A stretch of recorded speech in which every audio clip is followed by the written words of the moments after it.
Learning glassware and patterns with glassness. So today I am discussing the cannonball motif. A lot of different makers, a lot of different patterns. This is just some of the items I have come across. So I'm going to help you guys learn today. The plate in the back, that is Federal Glass Columbia. The cream and sugar set. And no, I thought that was an egg cup or an eye wash cup when I first seen it, but then later I found the creamer. That is Heisey glass. They made a pattern called Waverly. That's the blank pattern, and then they had sold their pattern molds to this to Imperial, and Imperial came out with Candlewick, and Candlewick added them on Waverly. So these are kind of hard to find, kind of hard to get. They went on to produce Candlewick. This here is an ashtray set. Most ashtray sets in Imperial, their Candlewick, if you notice, the cannonballs don't touch, but they do on those. So it can be hard to identify sometimes, but the ashtrays and the smoking stuff and, like cigarette boxes, all that nicotine stuff popped real big 1920s. So you won't find info on EAPG database, which is pressed glassware. That era really ended around 1916. Even though the glass is made after that, it's really machines started pressing the glass to mass produce it more, and it was a lot of it was made to look like cut glassware. So they have worked with things, but the cigarette stuff really popped in the 20s. So I'm finding these ashtray sets. I've seen heart-shaped ones, blue, pink, and yellow. I've seen them with designs in them, like the shield with the eagle. Those were actually made in the 1980s by Bar Mart magazine. Shows the sale ad, heart-shaped, clear ones, colored ones. The salad forks, spoon, and the bowl set shows that, and some other like figurines that were made. But definitely Imperial Candlewick. These are made clear up in 1980s. Hazel Atlas. This is a snack cup, and normally you can notify Hazel Atlas by the square bottoms. They use squares a lot, real geometric style era, 1930s. Then you might actually see this logo here. This is Hazel Atlas. Let's see if I can get a good image of that for you. Hazel Atlas. Everybody in my glass groups thought this said Anchor Hocking. But nope, that's a Hazel Atlas logo. It's one of their cups. But I wanted to show that logo. Now the logo is not on the cup. That's a snack plate set missing the cup. I bought it just to learn, and I love that little handle. This snuffer cup, it's like 2-ounce stemware. This piece was made, that piece was made, that piece was made, and then applied. There's no seam lines. There's a swirl. Looks old. It's actually new. 1990s, imported.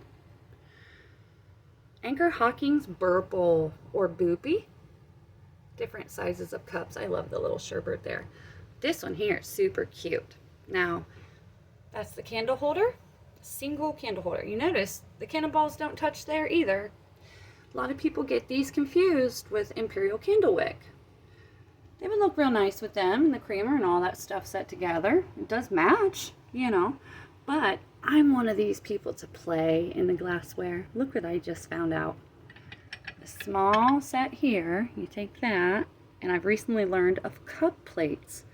They would have their setting, but as casually, you use a cup plate. And those are perfect for that. So if you're not a smoker, hey, there you go.